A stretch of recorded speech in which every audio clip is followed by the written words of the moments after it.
Hey, do you know what kind of content your audience actually wants from you?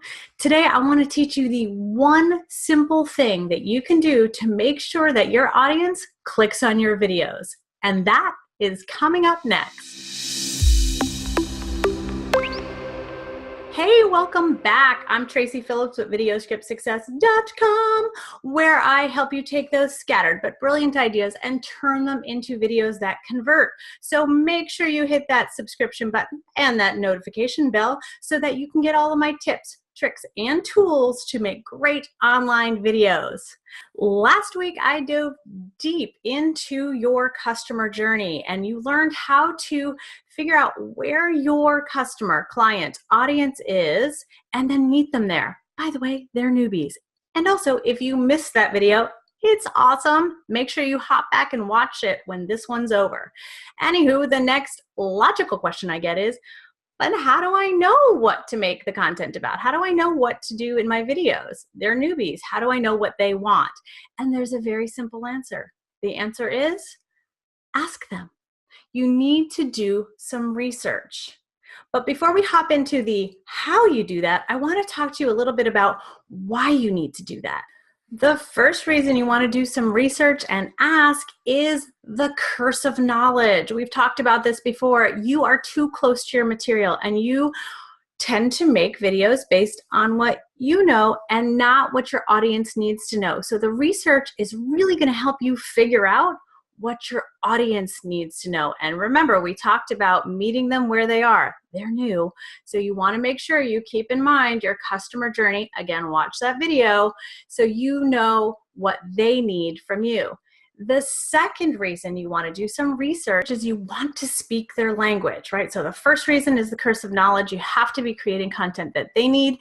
The second is you need to speak their language, use their lingo. I love to use the example because I work with a lot of therapists. Let's say you have a therapy practice and you want to do a little video for parents of kids who have anger issues, right? So you make this video and it's great, but then you get on there and you say, Johnny presents with anger. Nobody talks like that to a parent. Now, you may be talking to your therapist colleagues like that, and that's fine. They'll know exactly what that means. But if you start your video saying that Johnny presents with no bueno, right? So this is an important thing.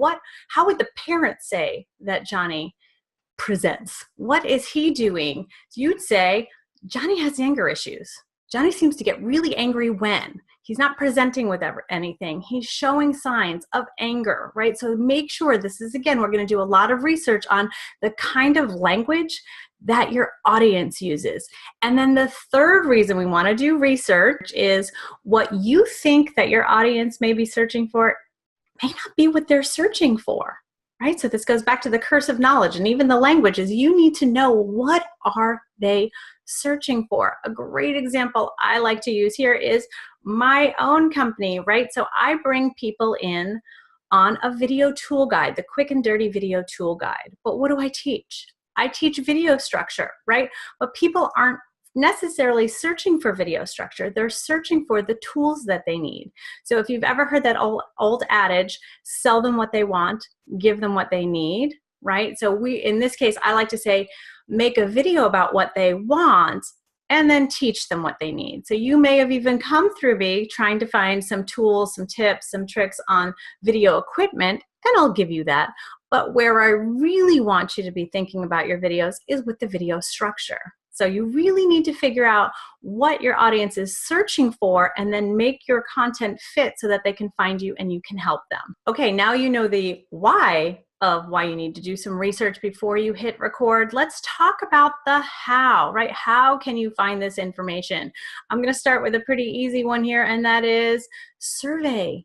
Poll your existing email list, right? So I have a client, Amanda, and we talked about this. She's a student and a private client. And I said, well, what does your email list say about that? And she said, I don't really know. So she sent out an email, just a simple one. It wasn't fancy. She just asked a question or two. They responded by email. Guess what? Over 30% of her list responded, highly engaged, right?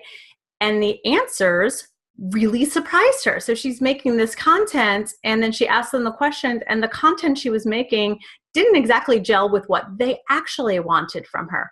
Guess what she did? She shifted her content a little bit so that she could really serve her audience. So poll, send out a survey. Okay, you don't have a big list, or you haven't even started your list yet. No big deal. Use the Google. What niche are you in? I would do video scripting, video tech, how to set up something. And as you're filling that into Google, Google does this wonderful thing called autofill, and it dropped down all of the highest searches. You don't even have to do that much work. It's going to tell you what are people searching about that. Another great place is BuzzSumo. If you've never heard of it, it's fabulous. If you put in your niche, again, it'll give you the top 10, 20, 50 articles about that topic. So not only can you see what people are searching for, you actually get some titles and some headlines and some subjects that you know are already working. Another great place is Quora.com, Quora.com, where people ask questions. Again, sign up, go in there, put in your niche, be helpful, by the way, if you know the answer. Somebody the answer, but you can see the types of questions people are asking about your field, right? And then my favorite way is to actually noodle around in some Facebook groups, some private groups, join up groups that are in your niche, or at least people you know you can serve, or go on forums. They still exist in the interweb, and be helpful. Go in there and search, see what people are asking for, answer questions.